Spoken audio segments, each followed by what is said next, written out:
இதோ உலக வாழ் தமிழ் மக்களே, இது வெளிப்படுத்தின சுவிசேஷகம் தான் உலகத்தில் இன்றைக்கு நடந்து கொண்டிருக்கிற மறைக்கப்பட்ட சம்பவங்கள். இவற்றை நீங்கள் தயவு செய்து என்னோடு சேர்ந்து புரிய ஆரம்பியுங்கள். ஆறுதலாக நான் இந்த வீடியோவை செய்கிறேன். பின்பு நான் கடற்கரை மணலில் நின்றேன். அப்பொழுது சமுத்திரத்திலிருந்து ஒரு மிருகம் எழும்பி வர கண்டேன். அதற்கு 7 தலைகளும் 10 கொம்புகளும் இருந்தன. அதன் கொம்புகளின் மேல் 10 முடிகளும் அதன் தலைகளின் மேல் தூஷணமான நாமமும் இருந்தது. இது ஐரோப்பாவை தான் இங்கே குறிப்பிடப்பட்டுள்ளது. 10 தலைகளும் அதனுடைய நாட் என்று சொல்லப்படுகிற கூட்டணி நாடுகள் தான். தூஷணமான நாமம். ஏனென்றால் அவங்க இப்போவே அவங்களுடைய கம்ப்யூட்டர் முழு சிஸ்டத்துக்கும் பீஸ்ட் என்ற பெயர் தான் கொடுத்துருக்குறாங்க, சாத்தான் என்ற பெயர் தான் கொடுத்துருக்குறாங்க. அதுவே நல்லொரு வெளிப்படுத்தல் எங்களுக்கு. அதுதான் அண்டு இவங்கள் தான். அழகாக கேளுங்கள். இதை சொன்னவர் தீர்க்கதரிசி யோவான். அக்கினி ஞான ஸ்நானத்திற்கு அப்புறம் தேவனால் வெளிப்படுத்தப்பட்டு இந்த பூமியிலே நடக்க போறவற்றை இங்கே அப்படியே எழுதப்பட்டிருக்கு. நான் கண்ட மிருகம் சிறுத்தையை போல் இருந்தது. அதன் கால்கள் கரடியின் கால்களைப் போலவும் அதன் வாய் சிங்கத்தின் வாயைப் போலவும் இருந்தன. வலு சர்ப்பமானது தன் பலத்தையும் தன் சிங்காசனத்தையும் மிகுந்த அதிகாரத்தையும் அதற்கு கொடுத்தது. அதான் சர்வாதிகாரம். என்ன கொடுக்கப்பட்டது? வலு சர்ப்பம், அதாவது தீய சக்திகளால் கொடுக்கப்படுகிற சர்வாதிகாரம். அதைத்தான் இன்றைக்கு அந்த மறைக்கப்பட்ட எப்ஸ்டைன் ஜெஃப்ரி மறைக்கப்பட்ட ஒரு தீவில் தன்னுடைய கொடுமையான சாத்தானிய வழிபாட்டை செய்து பிள்ளைகளை கொடுமைப்படுத்தி நரபலி கொடுத்து கொண்டு வந்தான். இன்றைக்கு அதே ஸ்டைலில் செய்கிறவர்கள், அதே வடிவமைப்பில் செய்கிறவர்கள் யார் என்று சொன்னால் இந்துக்கள் தேவனோடு தொடர்பு கொள்ளாமல் விக்கிரகங்களை வைத்து விக்கிரகங்களுக்கு மிருகங்களை சித்திரவதை செய்து பலி கொடுக்கிறதை நான் ஒவ்வொரு சேனலிலும் பார்த்து கொண்டிருக்கிறேன். ரொம்ப வருத்தத்தோடு பார்க்குற அந்த மிருகங்களுக்கு கொடுக்குற வதை, சித்திரவதை, அப்படி ஒரு கொடிய சித்திரவதையை கொடுத்து, களத்தை வெட்டி போட்டு கூட போகவில்லை, கொடிய சித்திரவதையை கொடுத்து கடவுளுக்கு பலியிடுகிறார்களாம். வடிவாக தெரிய வேண்டும், அவர்கள் சாத்தானுக்கே பலியிடுகிறார்கள். கடவுள் என்ற பெயரில் சாத்தானை நல்லாக வாலாயம் பண்ணி தேசம் முழுவதிலும் சாத்தான் தான் அவர்களுக்கு பிரசிடென்ட் மார்களை தெரிவு செய்கிறது, அரசியல்வாதிகளை தெரிவு செய்கிறது. அதில் நல்ல அரசியல்வாதி மக்களை காப்பாற்றும் என்ற நோக்கத்தோடு வந்தான் என்றால் அவனை எப்படியாவது கதை முடித்து விடுவார்கள், தாங்களே கதை முடித்து விடுவார்கள். என்றால் அவர்களுக்கு உள்ளே இருக்கிறது இந்த வலு சர்ப்பமான தீய சக்தி தான். இன்னும் அதிகமாக வாசிக்க வேண்டும். அதன் தலைகளில் ஒன்று சாவுக்கு எதுவாக காயப்பட கண்டேன். அதாவது யுத்தத்தில் ஒரு ராஜ்யம் சாவுக்கு எதுவாக காயப்பட்டு அந்த காயம் சுத்தமாக்கப்பட்டது. பூமியில் உள்ள யாவரும் ஆச்சரியத்தோடு அந்த மிருகத்தை பின்பற்றி என்றால் சுகமாயிட்டு தானே, அது பெரிய அவர்களுக்கு மக்களுக்கு அது பெரிய கடவுள் இப்படி சுகப்பட்டுட்டது என்று சொல்லி. ஆனால் அதோ சாத்தான், அதோ தீய சக்தி. அந்த மிருகத்திற்கு அப்படிப்பட்ட அதிகாரம் கொடுத்த வலு சர்ப்பத்தை வணங்கினார்கள். இப்போ யாரை வணங்க போறார்கள்? அந்த ராஜ்யம் சுகமாகிவிட்டது, சாவுக்கு எதுவாக யுத்தத்தில் தோத்து அமெரிக்காவாக இருக்கலாம், சாவுக்கு எதுவாக அழிக்கப்பட்டு சிதைக்கப்பட்ட அப்புறமும் அது திரும்பவும் எழும்பினவுடன் எல்லோரும் அதுக்கு பெரிய மரியாதை கொடுக்க வழிகிட்டார்கள். அது புள்ளைக்கறி தின்றுட்டு வந்திருக்குது என்பதையும் மறந்து போவார்கள். இதை உங்கள் சந்ததிக்கு தொடர்ந்து சொல்லுங்கள், தொடர்ந்து படியுங்கள், தொடர்ந்து வாசியுங்கள்.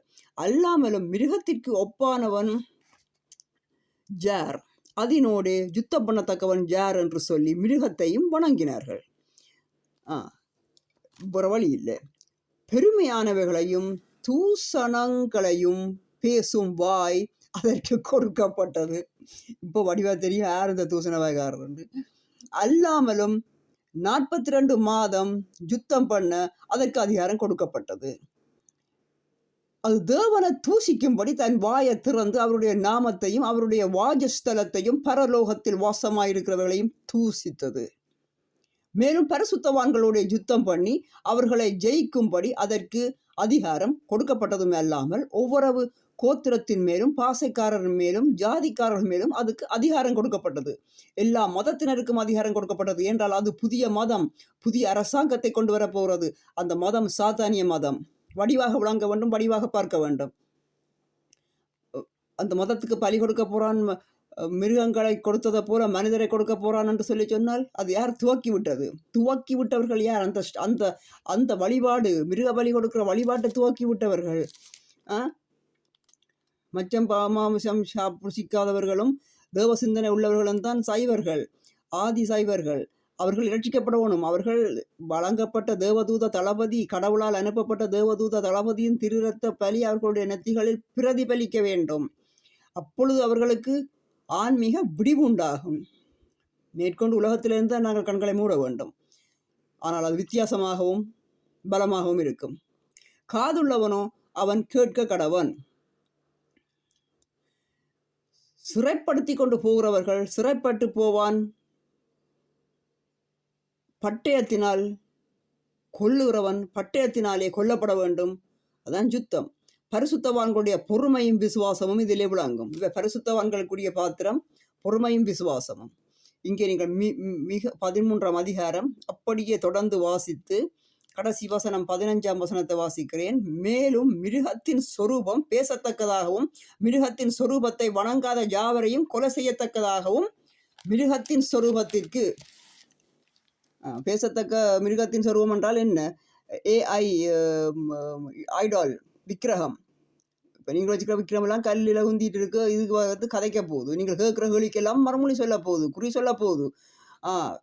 அப்பொழுது கடவுளை விட்டு போட்டு அதுக்கு பின்பாகத்தானே மனிதர்கள் ஓடி போவார்கள். ஸோ மனிதர்கள் ஆவியை கொடுக்கும்படி அதற்கு சத்துவம் கொடுக்கப்பட்டது. ஸோ வடிவாக விளங்கி கொள்ளவனும். இது 2000 வருடங்களுக்கு முதல் எழுதப்பட்ட தீர்க்க தரிசன வார்த்தை. இது வந்து ஏஐ ஆர்டிஃபிஷியல் இன்டெலிஜென்ட்டை பற்றி எழுதப்பட்டிருக்கிறது. அதன் கடவுள் தத்துவத்தை பற்றி எழுதப்பட்டிருக்கிறது. சாத்தானிய தத்துவம். அது சிறியோர் பெரியோர் ஐஸ்வர்யவான்கள் சுயாதீனர் தரித்திரர் அடிமைகள் இவர்கள் யாவரும் தங்கள் வலது கைகளிலாவது நெற்றிகளிலாவது ஒரு முத்திரையை பெறும்படிக்கு அந்த மிருகத்தின் முத்திரையாவது அதன் நாமத்தையாவது அதன் நாமத்தின் இலக்கத்தையாவது தரித்து கொள்கிறவன் தவிர வேறொருவரும் கொள்ளவும் விற்கவும் கூடாதபடி செய்தது. சரியான குடி. பிடிக்க வேண்டிய இடத்துல பிடிக்க போகுது. மனுஷரை கொண்டது நெருக்கி கொண்டு வந்து தன்னுடைய தூஷணமான முத்திரையை மனிதர் கைகளில் பதிப்பதற்காக வருகிறது. இங்கே எழுதப்பட்டிருக்கு. இதிலே ஞானம் விளங்கும். அந்த மிருகத்தின் இலக்கத்தை புத்தியுடையவன் கணக்கு பார்க்க கடவன். அது மனுஷனுடைய இலக்கமாக இருக்கிறது. அதனுடைய இலக்கம் 666. நான் வீடியோவை முடிக்கிறதுக்காக கொஞ்சம் வேகமாக வாசிக்கிறேன். இந்த 666 இப்போவே எல்லா பொருட்களுக்குள்ளும் அந்த வியாபார இலக்கத்துக்குள் அந்த அடிக்கப்பட்டிருக்கிற அந்த ஏட்டிக்கெட் என்ற ஏட்டிக்கெட்டில் அந்த 666 அங்கே மறைமுகமாக அங்கே பதிக்கப்பட்டிருக்கு. அந்த பெரிய கோடுகளும் அந்த 2 கோடு இல்லாமல் 6 கோடு, அதில் 6 6 6 3 தர 6 அங்கே ஒழித்து மறைத்து பதிக்கப்பட்டு உள்ளது. அது வெளிப்படையாக இனி மனிதருக்கு குத்தப்பட்டால் இன்றைக்கு மிருகங்கள் எந்த நிலைமையில் உள்ளார்கள் வடிவாக போய் மிருகங்களோட இடத்துக்கு போய் அந்த மிருகங்கள் எல்லாமே போய் பார்த்துட்டு வாங்குவோம்.